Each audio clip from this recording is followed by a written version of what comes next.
Privileged to be here. Opening day in Boston. We're not doing so well, so maybe it's okay to be here. In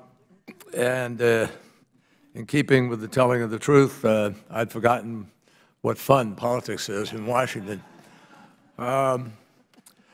Chairman, thank you not only for your leadership on climate change, but even more, thank you for your stewardship of a committee which at its best demands accountability of those in positions of power on behalf of the American people.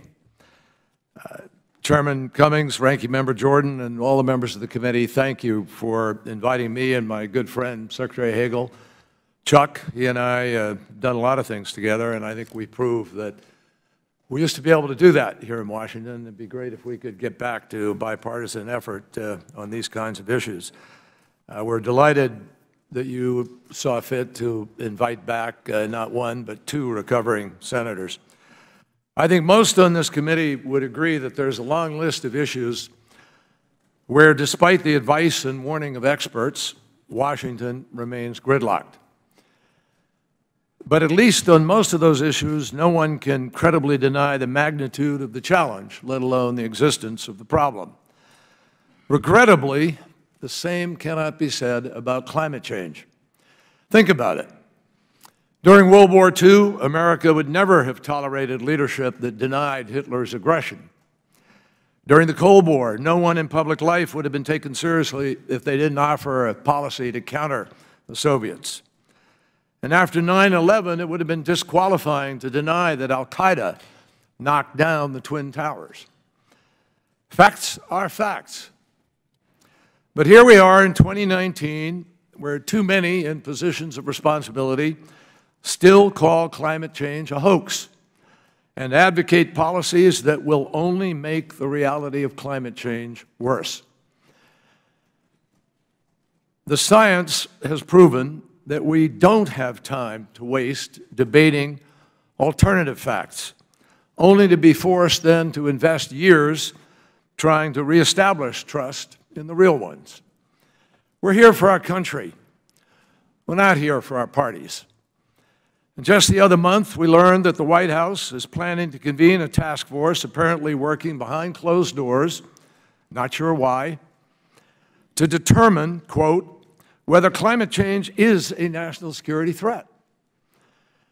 My friends, we already know what the outcome will be. It's a council of doubters and deniers from what has been leaked from the White House, convened to undo a 26-year-old factual consensus, Republican and Democrat, liberal and conservative, that climate change is a national security threat multiplier.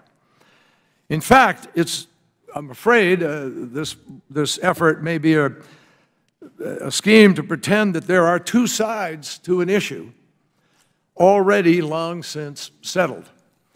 In examining the facts regarding this issue, you don't have to accept my or Secretary Hagel's word for it.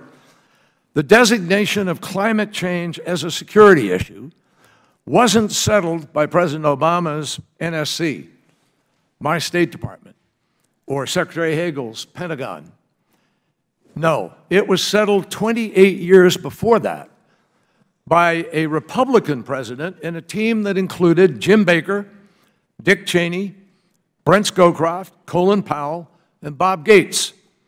In 1991, the Bush administration assessed in its national security strategy that threats like climate change, which, quote, respect no international boundaries, were already contributing to political conflict. Each of his successors included climate change in their national security strategies. Even after the 9/11 terrorist attacks, President George W. Bush's administration made room in the 2002 National Security Strategy to warn of, quote, dangerous human interference with global climate. There is not a scintilla of accepted science or bipartisan military expert analysis that 4 consecutive administrations were wrong. There is no event, and certainly no scientifically based event or suggestion, that the proposition ought to be re-examined. The factual basis of climate change's threat originated not with politicians, but with the national security community, including the intelligence community. 11 retired military leaders constituting the Military Advisory Board at CNA, a naval think tank in Arlington, described climate change in 2007, quote, a threat multiplier for instability. 7 years later, 16 retired flag officers representing all branches of the military implored Americans to understand the severity of, quote, a salient national security concern, because time and tide wait for no one. Instead of convening a kangaroo court, the President might want to talk with the educated adults he once trusted enough to fill his top national security positions. Director of National Intelligence Daniel Coates has reported that climate change would increase the risk of social unrest, migration, interstate tension in countries such as Egypt, Ethiopia, Iraq, and Jordan. Then Defense Secretary Jim Mattis told the Armed Services Committee this last year, quote, climate change is impacting stabilities in areas of the world where our troops are operating today. These officials were not making back-of-the-envelope projections about a distant dystopic future. Climate change is already impacting national security. The American Security Project, ASP, is an organization of security experts, including retired admirals and generals, flag officers, who spent their careers in service not to a president or a party, but the country above all else. It also includes former United States senators, both Democrat and Republican, governors, other public officials. The experts at ASP note that climate change is what we call a ring road issue, meaning that climate change affects all the other threats. It will change disease vectors. It will drive migration. And these changes, in turn, could affect state stability and harm stability, and harm global security as a consequence of that. Lieutenant General Castellaw and Brigadier General Adams of the American Security Project know the ground truth. They write, quote, even as our comrades on active duty in the U.S. military forces plan for the impact of the rise in sea levels in places like Bangladesh, the retreat of ice in the Arctic and extreme storms in places like the Philippines, members of Congress and others continue to deny the obvious. The truth is that climate change is real and poses significant challenges for our nation's security. As Secretary of State, I visited Naval Station Norfolk. It's the biggest naval installation in the world, and the land that houses it is literally sinking. In fact, sea levels on the East Coast are rising twice as fast as the global average, thanks to uneven ocean temperatures and geology. The admiral in charge of the fleet and the base commander, Mr. Chairman, made clear what further sea level rise could mean for Norfolk or for the U.S. Navy fleet, 20% of which is home ported nearby. Willful denial will not change the fact that our military readiness will be degraded when the permafrost our Alaskan bases are built on begins to thaw out. And it doesn't end with military impacts. Climate change didn't lead to the rise of the terrorist group Boko Haram in Nigeria, but the country's severe drought and the government's inability to cope with it exacerbated the volatility that militants then exploited to seize villages, butcher teachers, and kidnap hundreds of innocent girls. Climate change didn't cause the tragedy of the war in Syria. A prolonged historic drought, however, killed off such a vast proportion of the livestock of Syria that more than 1 million people were forced to migrate to Damascus and its environs, contributing greatly to the violence in that country. The prospect of a more arid climate throughout the Middle East and parts of Asia will increasingly strain the most essential resource of all, water.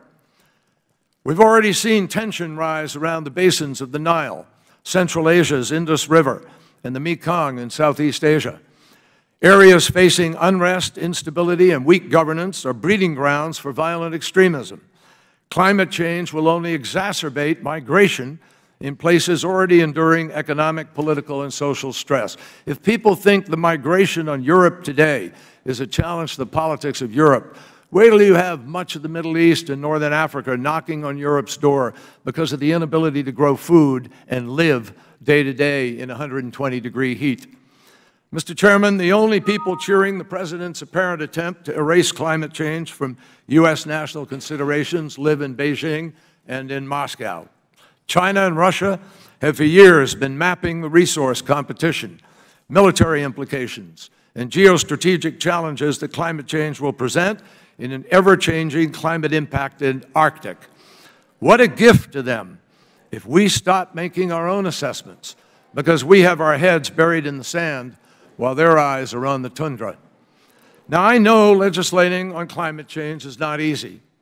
I was charged with responsibility in the Senate when we were in the majority of leading the last serious bipartisan effort with Lindsey Graham and Joe Lieberman when we tried to pass legislation. I lived the difficulties, but I know we will never get there at all if we don't listen to our generals and admirals, our scientists, and our intelligence community. We can spend the next 2 years debating whether 2 + 2 = 5, but it would mean someday a young American in uniform is going to be called on to go to harm's way because truth lost out to talking heads and alternative facts. So let's debate how to address the climate national security threat, not whether it's real. Thank you, Mr. Chairman.